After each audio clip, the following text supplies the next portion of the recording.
Lily Tino is finally getting banned off the internet. Now, I don't know if you guys know who Lily Tino is, but if you don't, then I suggest you run, because you are about to be assaulted with a lot of facts that you did not ask for. Last summer, I got my cake pops removed, and the plan up until recently was to get my marshmallow wand reconfigured into a marshmallow tunnel. But Lily Tino is basically a trans live stream TikToker that likes to go live at various restaurants showcasing the food and arrangements and setups that they actually have. Time nugget. But while she's there, she likes to talk about and give people like deep dives into her life of being a trans live stream TikToker, which is completely fine. Like, that's what a lot of various people on TikTok actually do, giving people insights into their life. But one of the things that a lot of people actually have a problem with Lily Tino specifically is how overly and overtly she actually shares different aspects of being a trans TikToker on an app that's literally dedicated for children. I swear to God, I'm never gonna look at cake pops and marshmallow holes again. 1 hour earlier. My cake pop stick is currently getting very numb. Last summer, I got my cake pops removed. I'm getting my cake pops removed. T-minus 24 hours until my cake pops are removed. I'm dating someone who turned their cake pops into a donut. I'm about to get my cake pops removed.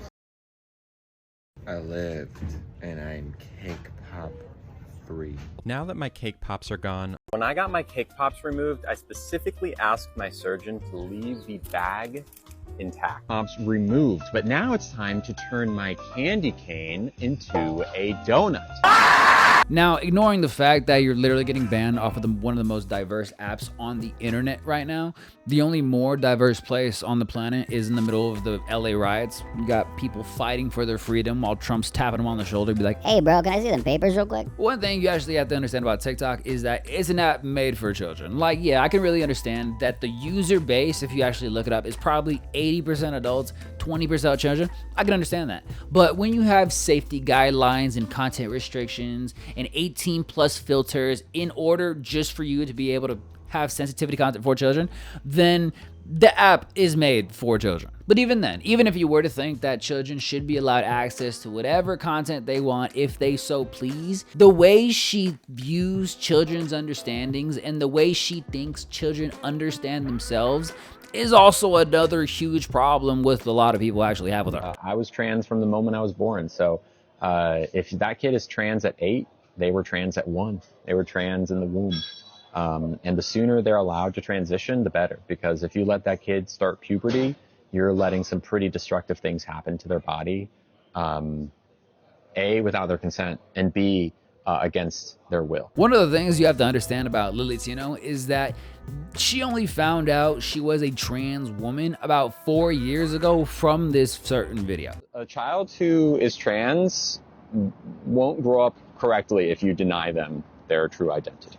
I've been a woman, period, for my entire life. I just made the decision 4 or so years ago to tell everyone else that, because I figured it out for myself. So there was a period point in time, there's literally videos on the internet where she was a detransitioned woman. So there's a period point in time, there was multiple years, go through years and years and years, where she didn't understand herself who she actually was, if she was a detransitioned woman or a transition woman. It took her years to understand who she was and to finally have the courage to put herself in the position to transition. But yet she thinks that children at such a young age, even when they're born, is automatically gonna know they're in the wrong body or they're a trans person, and then they're allowed to transition. But there are multiple cases around the internet where people go through transitions, they go through this hard work, and then even at some point, they may still have some type of body dysmorphia, or they may completely want to detransition back, but they went through all this hard work to transition, and their body went through all this stress, and now they have to go through all that work back. Both scenarios are horrible. Putting yourself through so much stress just to still feel like you're on the wrong body, you're on the other side,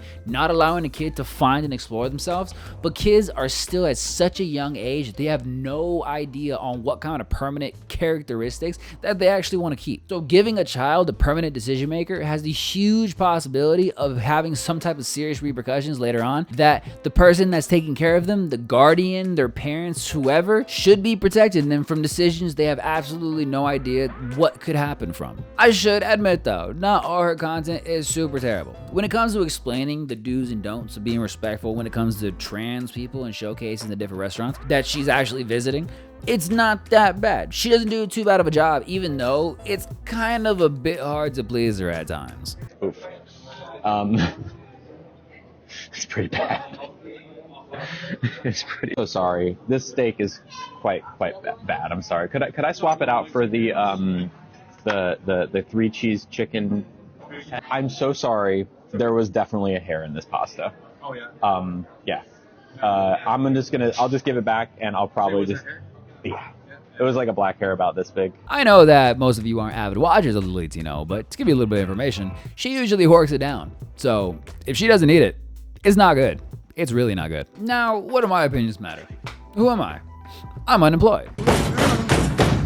But while I was doing a little bit of research for this video of Lily Tino, I was wondering how other trans creators feel about the way she's kind of educating and making other people aware of all the things that trans creators actually go through. Trans women getting pregnant is not as far off as you'd think. In the past 10 years, 50 babies have been born from a uterus transplant. How this works is a person with a damaged or missing uterus gets a new uterus. Then they get pregnant, then they give birth to a child via C-section. The implanted uterus is then removed so that the person doesn't need to be on anti-rejection meds for the rest of their life. So far, these implants have only been attempted on cis women, but there's nothing that says it couldn't work on a trans woman. After all, my hormone levels are pretty similar to a cisgender woman. So why not? It's giving mansplaining and it's giving misogyny. Even when I started my transition, I probably still had some misogyny. It's just something you have to really let go of, because from the women that inspire me, like my mum, my sister, my friends, they don't act like that. No woman I know acts like that. Trans woman stood there with a baby bump saying trans women can nearly get pregnant. Of course, that is gonna go viral. It really would. It's a very hot topic. It's very controversial. It rubs people the wrong way. Our hormone levels as trans women are literally there by taking pills. It can be measured similar, but it's still so different to a biological woman who has a body that produces estrogen, whereas our body produces testosterone. We have the blockers to stop that and then the estrogen put in. It's blasé statements like that that kind of bug me a little bit. In this one specific video, she's actually making the argument that trans women at some point would be able to bear children through operations and surgeries of a uterus actually being implanted into a trans woman. While yeah, it's actually physically possible to put a uterus with a baby embryo inside a trans woman for that trans woman to then at some point potentially give birth to a baby, this is exactly what we are explaining. She's only showcasing the outcomes and the positives of how the procedure can actually go. She's not showcasing the negative outcomes or the problems or the rejection medication that you're possibly potentially have going to be on if the surgery actually doesn't come to fruition the way that a lot of surgeries don't actually come out to. That finally brings us back to petition on change.org to ban Lily Tino off of TikTok.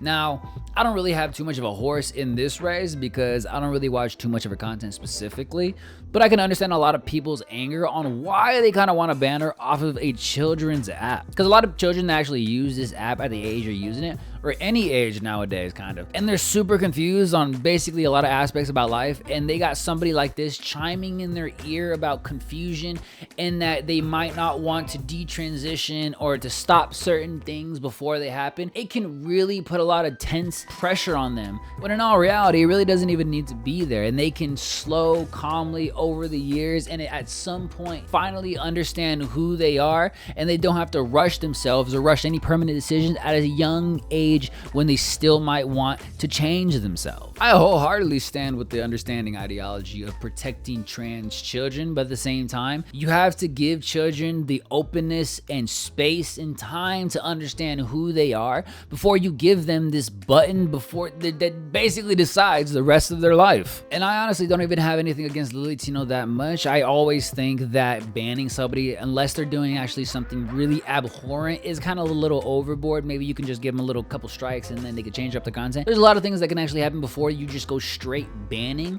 But at the same time, I can understand why a lot of people actually think that she doesn't even deserve a platform, because at some point, no matter actually where she is, this is the type of content that she's actually going to be spreading.